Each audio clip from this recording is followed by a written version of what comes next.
Then interpretations are different, you mean? When they come to the interpretation of education, that the segment is saying education means that religious education. Religious but education. Other people are saying no. We want a we want the religious education as well, but we want broad-based education. Because why should our children, why should our future generations be deprived of a modern education? Islam is not against modernity. Islam is not against progress. Islam is not against equal rights. Islam is not against women and girls. Islam is not against knowledge. So I think that when you go back into Islamic history, some of the greatest periods of Islamic history were when we have had our great mathematicians, our great scientists, Ibn Khaldun, and many others. They, astrology, science, astronomy, chemistry, physics, the science, natural sciences, physical sciences, literature, architecture, all of this, this was the great golden period of Islam. So those who have a narrow vision, they are prejudiced, they are bigoted, they think that they can dictate what is the interpretation of Islam, and we have to fight against that, because I consider myself a Muslim, I am a Muslim, and I do not think that if I educate myself or educate my daughters that I am doing anything un-Islamic. So I think this argument is only for a very small minority.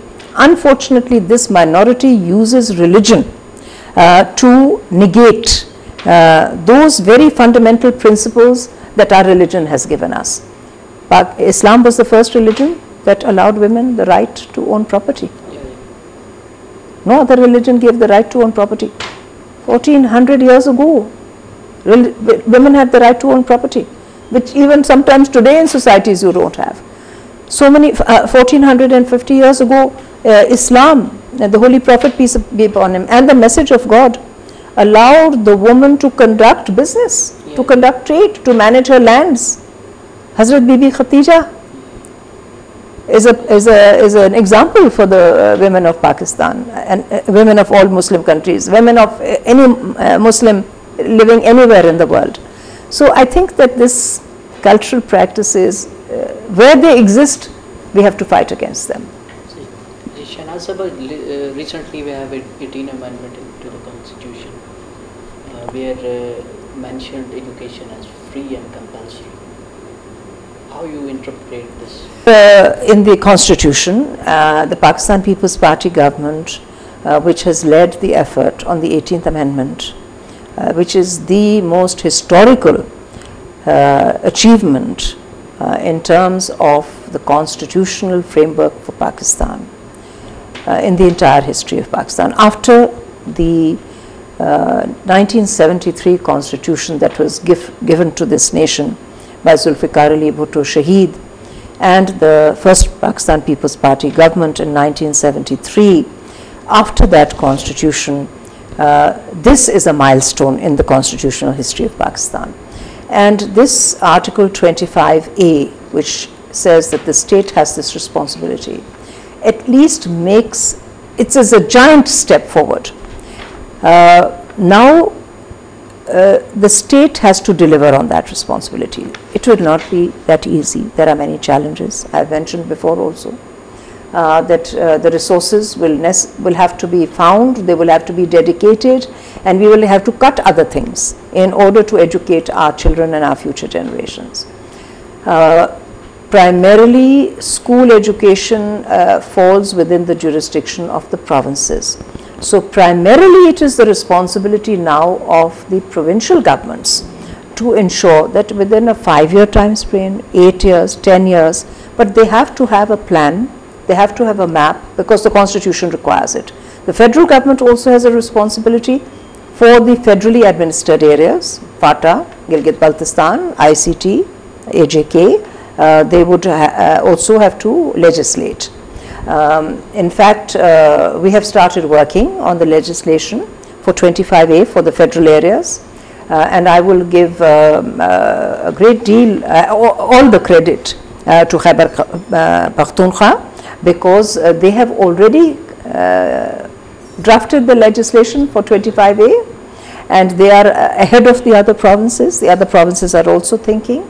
So yes, I think that just putting it in the constitution does not make it happen, but putting it in the constitution means that now all of us, members of parliament, the state of Pakistan, the federation, the provinces, the areas, everybody has to legislate, because the provision of Article 25A says the state must provide free and compulsory education to all children between the ages of 5 and 16 as may be determined by law. As may be determined by law is the part that the provinces and the federation have to work on. And once it is determined by law, then in that law they will indicate what is the minimum level of allocation we have to give, and how long the province must ensure education. And clearly the public sector system alone cannot do it. So how it will impact especially on girls' education? And another thing, tell us about global development goals, where we stand right now, and can we achieve what we asked to? I think to go back to 25A and how we will implement it, as I said, this is now a clear path, the constitutional path that is given to us, and we have to work on it very quickly, and the Pakistan People's Party has started work on it. We have increased the allocations for education, but the most important thing that we have done is we have clearly given the provinces their full jurisdiction and authority on the provision of school and college education. Now, I think as far as girls are concerned, this is a very positive development, because all children means both boys and girls, and it is equal. That means that no girl should be left out of the process, and the provinces have to ensure it. I think in this case also that civil society has a very major role to play. Only public sector education cannot be provided to all. We have 6.5 million children out of school at this time that should have been enrolled in primary school now, and they are not. Of course, there are many, many millions more. If they had been enrolled, they would have been in school. They would have been in class 2 or 3 or 5 or 6, 7, 8. But just to say that how many more children should be enrolled right now in this academic year, which started in April, should have been at least 6.5 million more. So civil society organizations that are running non-formal schools, that are running community-based schools, the Punjab Education Foundation is doing a very good job. Balochistan Education Foundation is doing a very, very good job in community-based schooling. Sindh Education Foundation has got some good initiatives. So I think that this is the effort of society altogether. The Citizens Foundation has set up more than 650 schools from donations from people. Companies and individuals in Pakistan and outside are donating. So the national effort has to be much more than just the government effort. That's one thing. Now, on the Millennium Development Goals, as you know, Pakistan is a signatory to the Millennium Development Goals that were launched in 2000. And mid-decade conference was held to assess progress and status. Pakistan has not achieved the level of progress that it should have. We are not meeting our targets. The targets that were set for 2010, the goals have to be met by 2015. We have 4 years to go to that target. But the goal that we should have met in 2010, we are lagging behind by at least 15 to 18% or 20% in all the goals on the MDGs. So there is a need for a very, very concerted and a very special effort, and the Education Task Force was created actually to highlight this, to make people aware, to have intensive sessions, open sessions, dialogues, roundtables, conferences, seminars, meetings with the government, with all stakeholders. We have used media a lot, and I think your newspaper, the Education Watch, and your website can play a very, very important role, which it is already playing to highlight these issues. Because really, I think it is through public awareness that you bring change. Social transformation cannot take place unless you have communication systems that provide public awareness. So we should not talk from a position of lack of information. lack of knowledge, lack of database. We must talk from a position of knowledge and information. We recognize how big the challenge is. We should know the size and magnitude and the scale and scope of this challenge, and it is a very, very large challenge.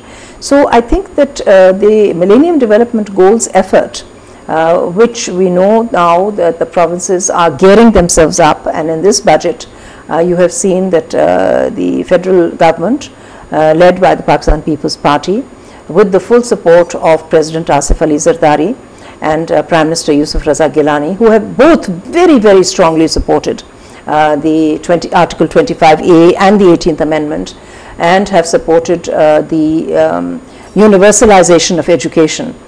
So I think that we are well positioned for in the next 4 years in particular, as we run up to 2015, to make a very, very strong effort to, I cannot say we will achieve the goal, but to get closer to the goal. So where we are lacking, it is a matter of governance or a matter of resources, where we are looking to achieve? As I said earlier, I think there are many things. One is clearly it is partly a matter of resources. Our per percentage of allocation to the education sector is still very low, very low. We need to at least double it, if not triple it. That's the first thing. Secondly, whatever funding is available has to be spent efficiently and transparently. There must be effectiveness and efficiency of expenditure. So you can maybe even have efficient expenditure, but if you're spending it on the wrong thing and you're not going to actually impact on the child that is in the classroom. So ultimately every rupee that is spent in Pakistan on the education sector must have an impact inside the schools and colleges, right? Better quality textbooks, better learning materials, science laboratories, project material, better trained teachers, better examination systems, support to the children, food and nutrition programs for the children, better facilities, all of this. The other is governance. Yes, governance is very important. The system must be well managed. It should be clean, it should be transparent, it should be staffed not by